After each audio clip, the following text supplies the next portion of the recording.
মিডিয়াতেও ফ্যাসিবাদের ভূত আক্রান্ত এখনো আছে। হঠাৎ করে দুই চারজন লোক এসে আপনাকে টান দিয়ে একটা মাইক্রোবাসে উঠিয়ে ফেলবে within a fraction of a minute. আপনি থানায় জিডি করতে যান, না জিডি নেওয়া যাবে। আয়নাঘর তৈরির যে আইডিয়াটা, এটা একটা ইউনিক জিনিস। এটা কিভাবে আসলো?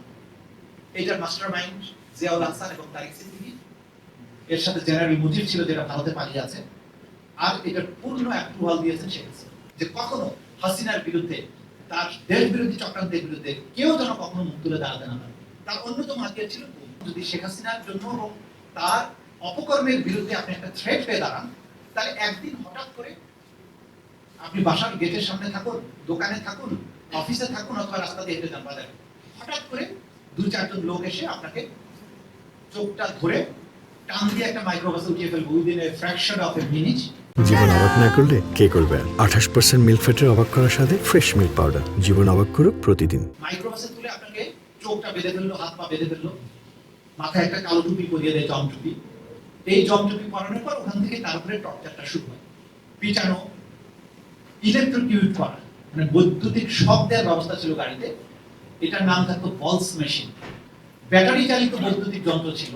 এটা জেনিটালে ডোনাঙ্গে ক্লিপ দিয়ে আটকে দিয়ে তাকে টর্চার।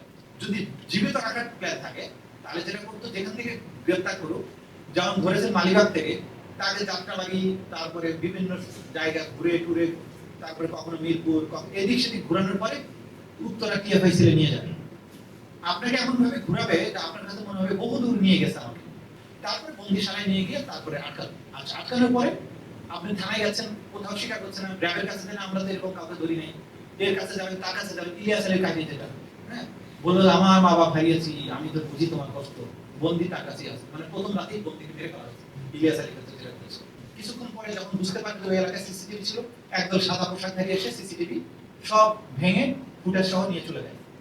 আপনি থানায় জিডি করতে যান, না জিডি নেওয়া যাবে। মামলা করতে যান, মামলা নেওয়া হবে না। হাইকোর্টে যাবেন, হেভিয়াস কর্পাস নামক একটা রিট আছে, যে মানুষকে যদি অবৈধভাবে আটক রাখা, হাইকোর্ট বলবে যে এটা তো ডিসপিউটেড কোয়েশ্চেন অফ ফ্যাক্ট, কারণ পুলিশ তো স্বীকার করেনি যে সে তাকে গ্রেফতার করেছে, সুতরাং আমরা রিট গ্রহণ করব না। আমি নিজে অনেকগুলো রিট করেছিলাম। আল মুকাদ্দাস ওয়ালিউল্লাহ, যারা প্রথম গুম হয়ে হত্যাকাণ্ডের শিকার হয়, তাদের জন্য রিট করেছিলাম। গোলাম মুর্তজার জন্য রিট করেছিলাম। বাংলাদেশে মেইনস্ট্রিম মিডিয়ায় এই জিনিসটাকে কাজ করেনি, কারণ মিডিয়াতেও ফ্যাসিবাদের ভূত আক্রান্ত এখনো আছে। এটা যদি গোটা জাতি না জানে, তাহলে হাসিনা কি করেছিল, এই দেশে আসলে কি হয়েছিল, আর কেন জুলাই বিপ্লব এত বড় ব্যাপার, সেটা বুঝবে না।